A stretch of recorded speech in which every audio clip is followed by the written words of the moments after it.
Have you ever felt the crushing weight of judgment when you were at your most vulnerable? The sting of cruel words when your heart was already breaking? Today's story delves deep into that pain, the humiliation of a young mother mocked in her darkest hour, but carries within it a profound message about compassion and the mysterious ways God speaks through the most innocent among us. Lynn clutched her 7-month-old son, Kai, tighter against her chest as the whispers swirled around the waiting room of East Mercy Clinic. Her worn beige t-shirt was stained with what could have been formula or perhaps tears. It was impossible to tell anymore.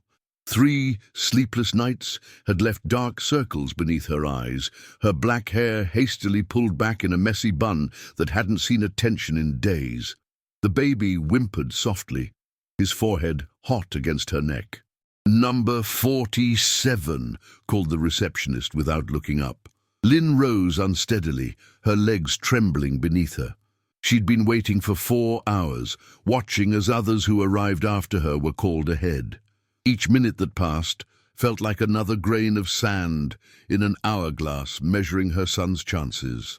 Kai had been burning with fever since Tuesday, refusing to eat, his normally bright eyes now glassy and unfocused.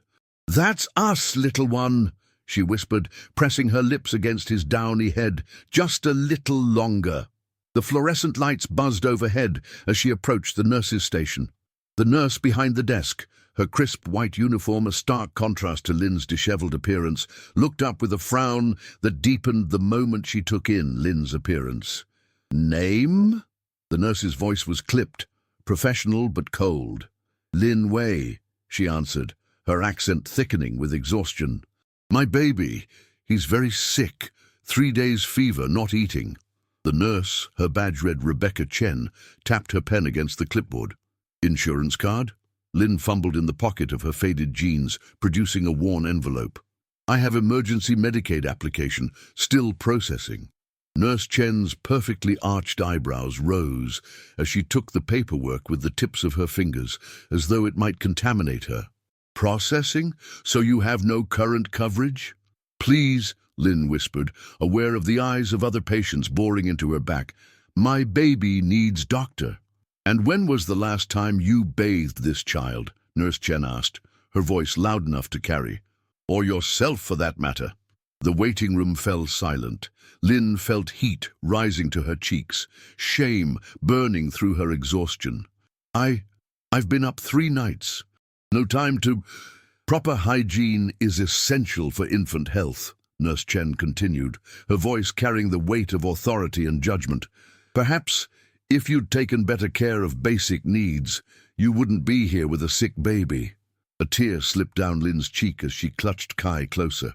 The small silver cross that hung around her neck, the last gift from her grandmother before she'd left China, pressed between them, a tiny reminder of faith when all else seemed lost. "Please," Lynn said again, her voice barely audible. "He's all I have." The nurse sighed dramatically, sliding a clipboard across the counter. "Fill these out. Completely. We'll see what Dr. Williams says, but I should warn you. If we see signs of neglect, we're obligated to report it." Lynn took the clipboard with trembling hands and retreated to the last empty chair in the corner of the waiting room. The whispers around her had transformed into outright stares now. A woman pulled her own child closer as Lynn passed, as though whatever had befallen Kai might be contagious. 3 days earlier, Lynn's life had been difficult but manageable. A single mother at 23, abandoned by Kai's father when she'd told him about the pregnancy, she'd cobbled together 3 part-time jobs to make ends meet. Her tiny studio apartment was clean, if sparse, and she'd even managed to start a small savings account for emergencies. Then the daycare had called. Kai had developed a fever. They couldn't keep him. Lynn had rushed from her shift at the diner, still wearing her uniform, to pick him up. Her boss had not been understanding. "Don't bother coming back," he'd said when she'd called to explain. Just like that, 1/3 of her income had vanished. For 3 days, she'd tried everything: cool baths, children's fever reducer, prayer. But Kai's condition had worsened, and with no friends or family to turn to, the free clinic had been her last resort. The clipboard trembled in Lynn's hands as she tried to focus on the questions. Address, phone number, medical history. The words swam before her exhausted eyes. She hadn't slept more than an hour at a stretch since Kai fell ill, hadn't eaten anything but crackers from her pantry, hadn't had time to shower or change because every moment was spent monitoring her baby's fever, trying to coax liquids into him, singing softly as he cried through the night. Need help with that? Lynn looked up to find an elderly man in grey coveralls standing beside her chair. His name patch read Thomas, and he held a mop in one gnarled hand. His eyes, unlike the others in the room, held no judgment, only a gentle concern that nearly broke her composure entirely. English. Difficult sometimes, she admitted, especially when worried. Thomas nodded, setting his mop against the wall and lowering himself into the chair beside her. My wife was from Vietnam, came here after the war. I remember how hard those forms were for her, even after years of English classes. His voice was soft, meant only for her. Let me help. No shame in that. For the first time that day, Lynn felt a small measure of the tension leave her shoulders. As Thomas helped her navigate the medical terminology and required information, she found herself telling him her story in hushed fragments. Came for graduate school. Met Kai's father. He left when I got pregnant. Visa complications. Working on residency status. The pieces tumbled out between questions about allergies and previous illnesses. You're doing the best you can, Thomas said as they completed the last page. That's all any parent can do. Don't let anyone tell you different. As Thomas returned to his cleaning duties, Lynn reached into her worn backpack and pulled out a small notebook. During her pregnancy, she'd started writing letters to her unborn child, a practice her own mother had done. On the darkest nights, she would read them to remind herself of the love that had carried her this far. October 12th, my precious Kai. Today you kicked so strongly that I laughed out loud in the middle of class. The professor thought I was being disrespectful, but how could I explain that you were already bringing joy into a world that has shown me so little of it lately? I want you to know that no matter what happens, no matter how hard things get, you are loved. You are wanted. You are the light that guides me through every darkness. Whatever struggles we face together. You and me against the world, little one. All my love, your mother Lynn closed the notebook as a fresh wave of tears threatened. She looked down at Kai, whose breathing had become increasingly labored. His tiny chest rose and fell with effort, his lips slightly parted, as though even that small task required all his strength. Please, God, she whispered, touching the silver cross at her neck. I know I haven't been the best at keeping faith, but please don't take him from me. I'll do anything. Wei, Lin Wei. A different nurse called from the doorway, consulting a chart. Lynn gathered Kai and her belongings, approaching with trepidation. This nurse was older, her face lined with years of service, her eyes tired but not unkind. Room 3, she said simply, holding the door open. Lynn followed her down a hallway lined with examination rooms. From behind closed doors came the sounds of coughing, quiet conversations, a child crying. Room 3 was small but clean, with an examination table covered in crackling paper, a rolling stool, and a chair in the corner. Place the baby on the scale, the nurse instructed, gesturing to a small platform with a digital readout. Lynn hesitated, reluctant to let go of Kai even for a moment. It's all right, the nurse said, her tone softening slightly. It'll just take a second. Gently, Lynn laid Kai on the scale, keeping her hand near his side to prevent him from rolling. He whimpered at the loss of contact, his tiny fingers curling and uncurling in distress. 15 pounds, 3 ounces, the nurse noted, frowning slightly. That's below the 50th percentile for his age. Has he been eating normally before this illness? Before Lynn could answer, the door opened and Nurse Chen entered, followed by a woman in a white coat. Dr. Williams, Lynn presumed, was in her 40s with streaks of grey in her dark hair and glasses perched on her nose. This is the one I mentioned, Nurse Chen said, her voice low but perfectly audible. Possible neglect case. Baby is underweight, poor hygiene. Mother seems unstable. Lin felt her chest tighten as though bands were constricting around her lungs. She gathered Kai back into her arms, pressing her cheek against his.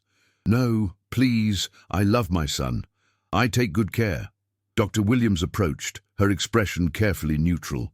"I'm Dr. Eleanor Williams. I understand your baby has had a fever for several days?" Lin nodded, words failing her as tears threatened again. "Place him on the examination table, please. I need to check his vitals." With reluctance, Lin laid Kai on the crinkly paper. His eyes, usually so bright and curious, stared vacantly at the ceiling tiles. Dr. Williams began her examination, her touch clinical but not rough as she checked his temperature, listened to his chest, felt along his abdomen. 103.2, she noted, removing the digital thermometer from Kai's ear. Definitely concerning. His breathing is labored, and there's some dehydration present. She turned to Lin. "When did he last take fluids? Formula? Breast milk?" "I try everything," Lin said, her voice breaking. "He won't drink since yesterday morning. Just little sips of water. I tried to breastfeed, but my milk is almost gone from stress and not eating enough myself." Nurse Chen made a small sound of disapproval. "Proper maternal nutrition is essential for breastfeeding mothers." "That's enough, Nurse Chen," Dr. Williams said, her tone sharpening. She turned back to Lin. "Has he had any vomiting? Diarrhea?" Lin nodded miserably. "Both. Many times. That's why his clothes and mine, why we smell. I was afraid to leave him even to shower." Dr. Williams's expression remained professional, but something in her eyes softened almost imperceptibly. "I'd like to run some tests. Blood work, urine, if we can get a sample. I'm concerned about dehydration and possible infection." "Cost?" Lin asked, her voice small. "No insurance yet." "We'll worry about that later," Dr. Williams said. "First priority is treating your baby." As Dr. Williams left to order the tests, Nurse Chen remained, making notes on the chart with sharp, angry strokes of her pen. "You know," she said without looking up, "there are resources for people in your situation, services that can ensure proper care for infants when parents are unable or unwilling to provide it." Lin felt ice form in her veins. "What do you mean?" "Child Protective Services exists for a reason," Nurse Chen continued. "Sometimes the best thing a parent can do is recognize when they're not equipped to provide adequate care." "You want to take my baby?" Lin whispered, horror dawning. "No, no, please. He's all I have. I do everything for him." "Except provide basic necessities, apparently," Nurse Chen replied. "Look at yourself. Look at him. This isn't what responsible parenting looks like." The door opened again, and Thomas the janitor entered with his mop and bucket. He paused, taking in the scene. Lin's tear-streaked face, Nurse Chen's rigid posture, Kai lying listlessly on the examination table. "Excuse me," Nurse Chen said sharply. "This room is in use. You can clean later." Thomas nodded apologetically. "Sorry, ma'am. They told me there was a spill in here needed immediate attention." His eyes met Lin's briefly, a silent message of support passing between them. "There's no spill," Nurse Chen said, her irritation evident. "Please leave." As Thomas backed out of the room, the older nurse returned with a tray of collection supplies. "Dr. Williams ordered comprehensive blood work, and we'll need to start an IV for fluids immediately." Lin watched in growing terror as they prepared needles and tubes for her baby. Kai, too weak to protest, merely whimpered as the older nurse swabbed his tiny arm with alcohol. "I'll need you to hold him still," she instructed Lin. "This will be uncomfortable for him, but it's necessary." Lin positioned herself at Kai's head, stroking his hair and cheeks as the nurse located a vein. "It's okay, little one," she whispered in Mandarin. "Mama's here. Be brave for Mama." The needle pierced Kai's skin, and his cry, weak but piercing, tore through Lin's heart. Tears flowed freely down her face as she murmured soothing words, trying to comfort him through the procedure. "Good job getting it first try, Nurse Patel," Nurse Chen commented, watching from a distance. With these cases, multiple sticks are often necessary. I've been doing this for 27 years, Nurse Patel replied evenly. Most veins surrender to experience, regardless of the circumstances. When the blood collection was complete and the IV established, Dr. Williams returned to review the preliminary findings from Kai's examination. His oxygen levels are lower than I'd like, she said, studying the chart, and his heart rate is elevated. I'm ordering a chest X-ray and admitting him for observation and treatment. We need to get this fever under control and address the dehydration immediately. Lynn felt dizzy with fear. Hospital, but cost. As I said, we'll address that later, Dr. Williams cut in. Right now, my concern is preventing this from developing into pneumonia or worse. As they prepared to transfer Kai to the pediatric ward, the door opened once more.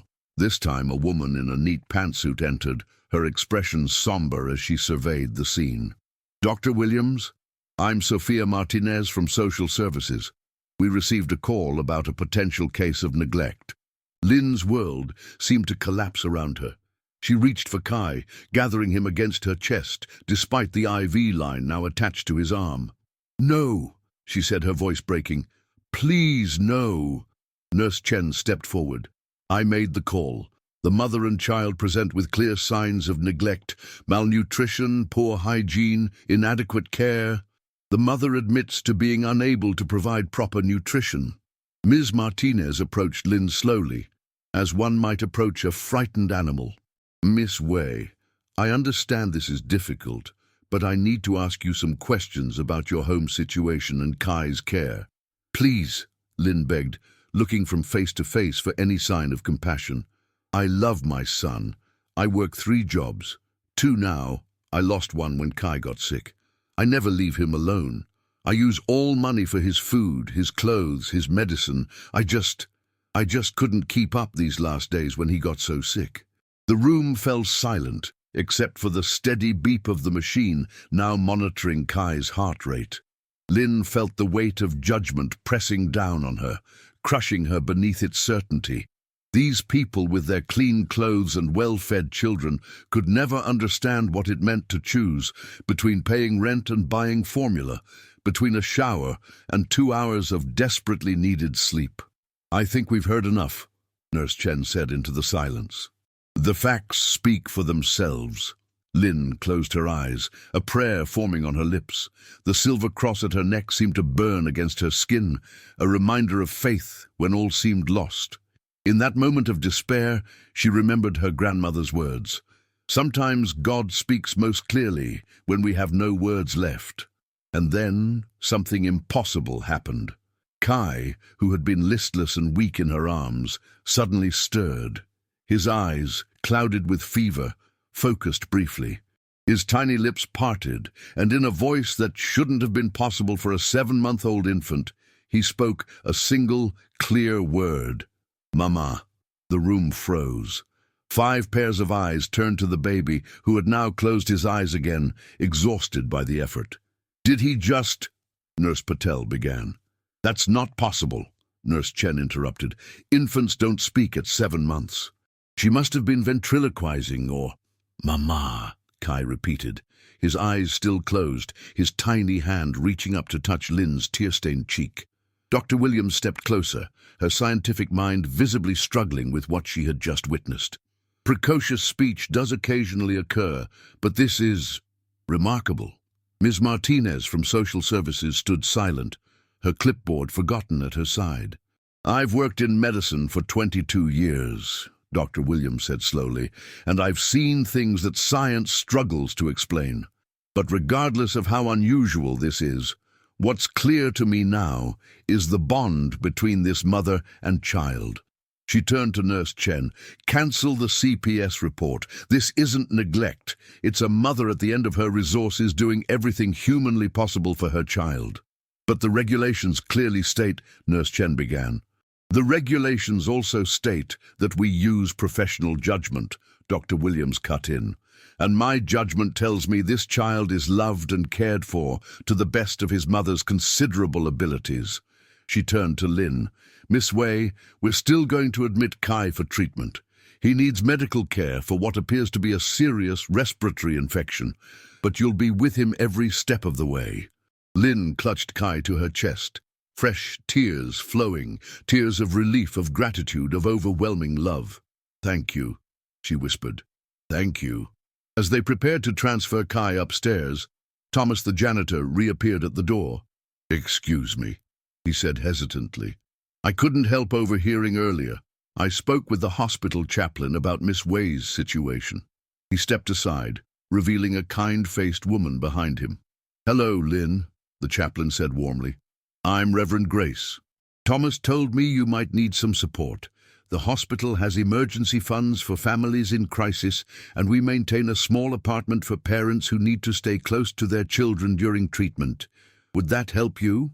Lynn, overwhelmed by this sudden turn of events, could only nod as tears streamed down her face. "And," Thomas added with a small smile, "my daughter works at the hospital daycare center. When Kai is better, she can help arrange reduced-cost childcare while you work. No child should be without their mother, if it can be helped." As they wheeled Kai's gurney toward the elevator, with Lynn walking alongside holding his tiny hand, Nurse Chen stood rigid at the nurse's station, her expression unreadable. Just before the elevator doors closed, Lynn caught her eye. "Thank you," Lynn said softly, surprising everyone, including herself. "Your concern for children is good thing, even if you judged me wrong." The doors closed on Nurse Chen's startled face. 3 weeks later, Lynn sat in a rocking chair beside Kai's crib in their new, small but clean apartment. The respiratory infection had been severe, pneumonia complicated by dehydration, but with proper treatment, Kai had made a full recovery. He babbled happily now, playing with a soft toy that Reverend Grace had brought him, showing no signs that he had ever spoken actual words in that examination room. Lynn had begun working at a new job, a position in the hospital cafeteria that Thomas had helped her secure. The hours were regular, the pay was better than her previous jobs combined, and most importantly, she could check on Kai in the hospital daycare during her breaks. Dr. Williams had personally ensured that Lynn's Medicaid application was expedited and had connected her with resources for single mothers pursuing education. The Silver Cross still hung around Lynn's neck, a reminder of the faith that had carried her through her darkest hour. She touched it gently as she watched Kai play, marveling at the mysterious ways that Grace had found her when all seemed lost. A soft knock at the door interrupted her thoughts. Lynn opened it to find Nurse Chen standing in the hallway, her usual crisp uniform replaced by casual clothes, her expression uncertain. "May I come in?" she asked, her voice lacking its former authority. Lynn hesitated, then nodded, stepping aside. Nurse Chen entered, her eyes immediately finding Kai in his crib. The baby looked up, curious, at the new visitor. "He looks well," Nurse Chen said awkwardly. "The treatment was successful." "Yes," Lynn agreed. "Thanks to Dr. Williams and hospital." An uncomfortable silence stretched between them until Nurse Chen spoke again. "I owe you an apology," she said finally, the words seeming to cost her considerable effort. "I made assumptions based on appearances.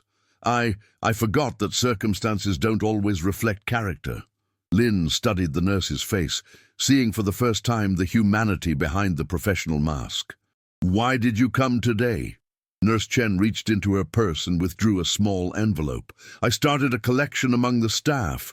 It's not much, but it might help with expenses while you get back on your feet." Lynn stared at the envelope, then at the woman holding it. "Why?" "Because I was wrong," Nurse Chen said simply. "And because your forgiveness in that moment, thanking me even as I was trying to separate you from your child, it reminded me of something I'd forgotten about Grace." Lynn accepted the envelope with a small nod. "We all need grace sometimes. And forgiveness," Nurse Chen added quietly. As she turned to leave, Kai suddenly babbled loudly, a string of nonsense sounds that nevertheless drew both women's attention. He grinned, revealing his 2 bottom teeth, and reached out toward Nurse Chen. "He's very forgiving," Lynn said with a small smile. Children see with clearer eyes than adults, I think. Nurse Chen approached the crib hesitantly. Kai continued to reach for her until she offered her finger, which he grasped with surprising strength. "Remarkable," she whispered, more to herself than to Lin. "Such trust, after everything." "That is miracle of innocence," Lin said, "and maybe lesson for us all." As Nurse Chen left, Lin returned to the rocking chair, gathering Kai into her arms. The silver cross caught the afternoon light, gleaming against her clean shirt. Outside, the sounds of the city continued, cars honking, people talking, life moving forward in all its complexity. But here, in this small space carved out by unexpected compassion, Lin found a peace she had nearly lost hope of finding. "Your words saved us," she whispered to Kai, who gazed up at her with complete trust. "Whether miracle or timing, God spoke through you when I had no words left." Kai simply smiled, unaware of the profound impact his impossible word had created. Lin kissed his forehead, breathing in the clean, sweet scent of him, marveling at the journey that had brought them here. From desperation to hope, from judgment to compassion, from isolation to community. Outside her window, the first stars of evening appeared in the darkening sky. Lin made a silent promise to herself and to Kai that no matter what challenges lay ahead, she would remember this lesson. That even in our darkest moments, when we feel most judged and alone, grace can find us in the most unexpected ways, speaking through the most innocent voices, reminding us that we are never truly abandoned if we have the courage to keep faith. And sometimes, when human judgment seems most certain, the smallest voice can speak the greatest truth, that love, in its purest form, transcends all boundaries and silences all criticism, if only we have ears to hear it.